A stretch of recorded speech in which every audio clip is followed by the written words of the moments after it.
Divine institute के YouTube channel पर आपका स्वागत है। आज हम लोग मैथ का दूसरा चैप्टर पढ़ेंगे, प्रॉफिट एंड लॉस। तो देखिए, समझते हैं प्रॉफिट एंड लॉस को। प्रॉफिट एंड लॉस में दो तीन चीज़ें होंगी जो खास तौर पे इम्पोर्टेंट हैं। पहला है क्रय मूल्य।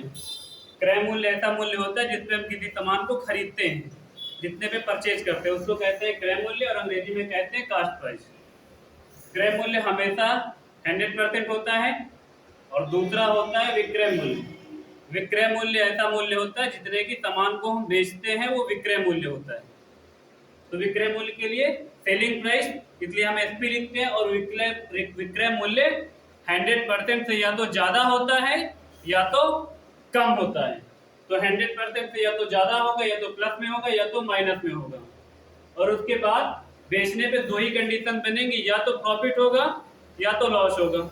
तो अगर आपको लाभ जानना है कितने रुपए का लाभ हुआ, तो आप विक्रय मूल्य से क्रय मूल्य को घटा देंगे तो पता चल जाएगा कितने रुपए का लाभ हुआ है। अगर हानि जाननी है तो क्रय मूल्य से विक्रय मूल्य को घटा देंगे तो पता चल जाएगा कितने रुपए की हानि हुई है। अगर वही चीज जो लाभ अभी आपको रुपए में पता चला है, अगर उसी को प्रतिशत में जानना है आपको, तो लाभ प्रतिशत बराबर होता है जितने रुपए का लाभ हो वो ऊपर और नीचे क्रय मूल्य और 100 से मल्टीप्लाई कर देंगे तो परसेंटेज में पता चल जाएगा कि जो प्रॉफिट रुपए में हमको पता है वो परसेंटेज में कन्वर्ट हो जाएगा।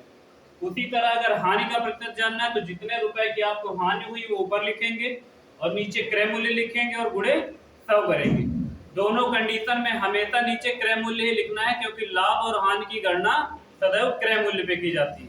एग्जाम्पल के तौर पे क्वेश्चन है, देखिए, एक वस्तु का क्रय मूल्य 500 रुपए है, उसे 650 रुपए में बेचा गया, तो लाभ का प्रतिशत ज्ञात कीजिए।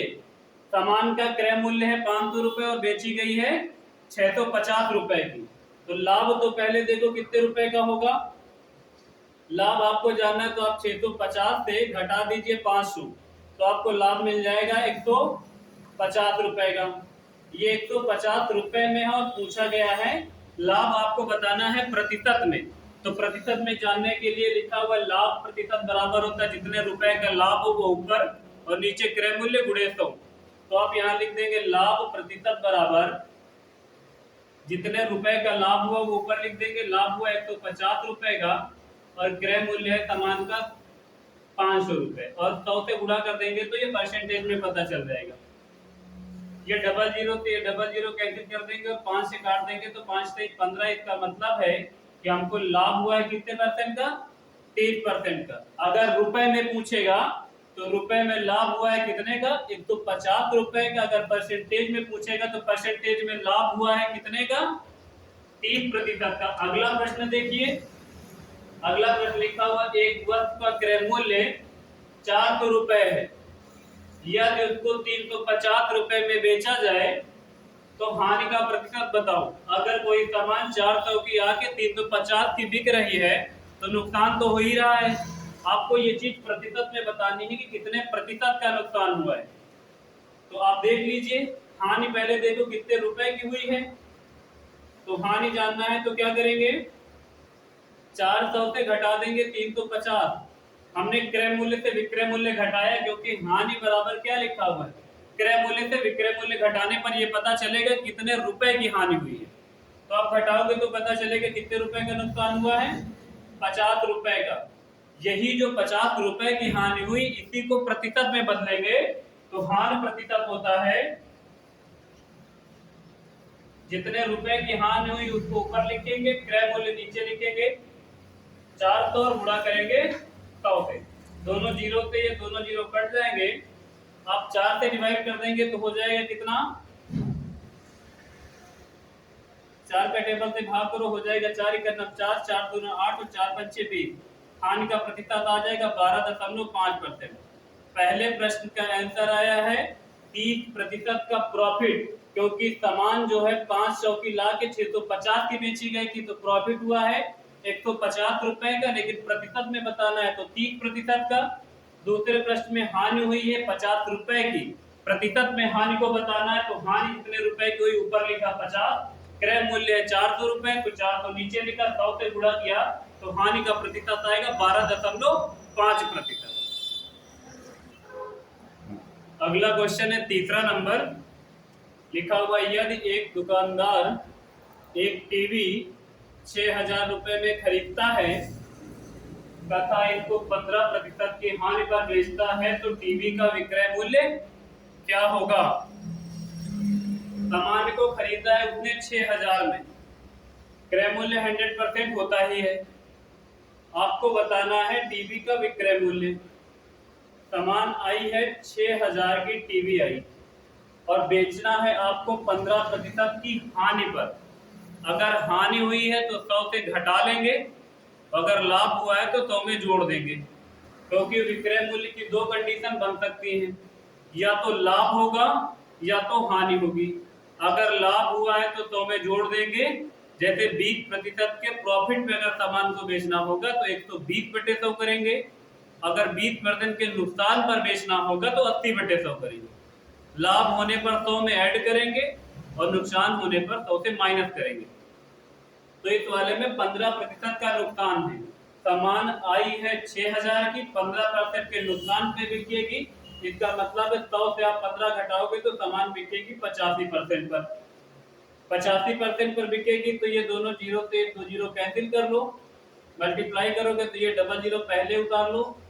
इसके बाद हो जाएगा 6 पंचे 30 का एक जीरो हो जाएगा और 6 अठे हो जाएगा 48, 49, 50, 51 हो जाएगा।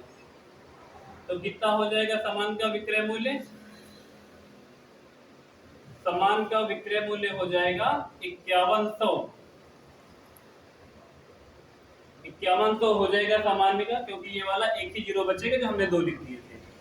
देखिए एक बार फिर से 6,000 रुपए सामान्य का क्रय मूल्य, 15% की हानि पर बिका तो 100 से घटाया 15 तो बचा 85 और बटे में 100, डबल जीरो से डबल जीरो कैंसिल किए, एक जीरो जो एक्स्ट्रा है इसको पहले उतार लिया। 6 का मल्टीप्लाई 85 में करोगे तो 510 आ जाएगा। सामान का विक्रय मूल्य आया है कितना? 5100। अगर ये 15% प्रॉफिट लिया होता तो 100 में ऐड कर देते, जैसे कि अगले क्वेश्चन में है, यदि एक वस्तु का क्रय मूल्य 500 रुपए है और उसे 20% के लाभ पर बेचा जाता है तो वस्तु का विक्रय मूल्य बताओ। इसका भी विक्रय मूल्य ही बताना है हमको। सामान का क्रय मूल्य है 500 रुपए, तो सामान का क्रय मूल्य 500 लिखा हुआ है, 20% का प्रॉफिट है, प्रॉफिट है तो 100 में जोड़ना है। 20% का प्रॉफिट है तो आप करेंगे 120 और बटे में करेंगे 100। ये डबल जीरो से डबल जीरो कैंसिल हो जाएगा, मल्टीप्लाई करोगे 12 पंचे हो जाएगा 60 और एक जीरो जो ये बचा हुआ है ये लिख लेंगे। इसका मतलब इस सामान का विक्रय मूल्य कितना आएगा? 600 रुपए। आपको सिर्फ इतना याद रखना है, अगर प्रॉफिट हो रहा है तो 100 में जोड़ना है, अगर नुकसान हो रहा है तो 100 में घटाना है। पहले वाले प्रश्न में 15% का नुकसान था तो क्रय मूल्य पता था 6,000, 15 घटाया 85/100 के, सामान 5100 की बिकेगी। जो सामान 6,000 की लाई थी 5100 की बिकेगी तो 15% का नुकसान हो जाएगा। दूसरा क्वेश्चन था सामान 500 की है, 20% के लाभ पर बेचा जाना था तो 120/100 किया है। 500 की सामान अगर 600 की बिक जाएगी तो 20% का प्रॉफिट हो जाएगा। पहले प्रश्न का आंसर 5100 और दूसरे प्रश्न का 51,600। अगला क्वेश्चन देखिए, अगला है 5वां नंबर, लिखा हुआ एक वस्तु को 600 रुपए में बेचा जाता है तो 20% का लाभ होता है, वस्तु का क्रय मूल्य क्या? इससे पहले वाले दोनों क्वेश्चनों में हम लोगों ने विक्रय मूल्य देखा, इन दोनों में क्रय मूल्य देखेंगे। एक वस्तु को 600 रुपए में बेचा जाता है तो 20% का लाभ होता है, सामान का विक्रय मूल्य है 600 रुपए। एक वस्तु 600 रुपए की बेची गई है तो आप लिख दीजिए 600 रुपए, तो 20% का लाभ है, विक्रय मूल्य 100% से या तो ज्यादा होगा या तो कम होगा। 20% का प्रॉफिट हुआ है तो आप जोड़ के लिख देंगे कितना इसके नीचे 120, और आप निकाल रहे हैं क्रय मूल्य, तो क्रय मूल्य हमेशा कितना परसेंट होता है? 100%।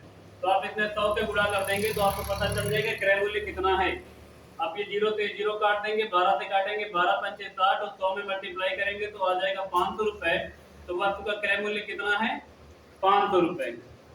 दूसरा प्रश्न लिखा हुआ है, इस वाले में प्रॉफिट हुआ था 20%, इस वजह से जोड़ के लिखे और ये 600 रुपए विक्रय मूल्य है। दूसरा प्रश्न है 6, एक वस्तु को 480 रुपए में बेचा जाता है तो 20% की हानि होती है, वस्तु का क्रय मूल्य क्या है? तो फिर से निकाल दीजिए क्रय मूल्य, इसमें भी बताना है।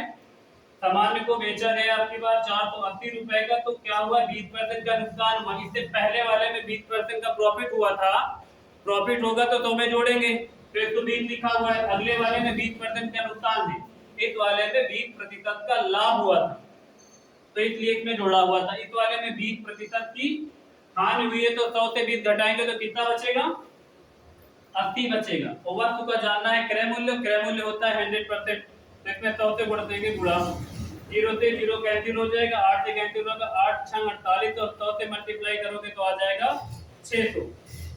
तो वस्तु का क्रय मूल्य कितना निकल के आ जाएगा, 600। ठीक है, फिर आज के लिए इतना ही रखते हैं। Thank you class, thank you so much. इसका दूसरा पार्ट आपको कल मिलेगा।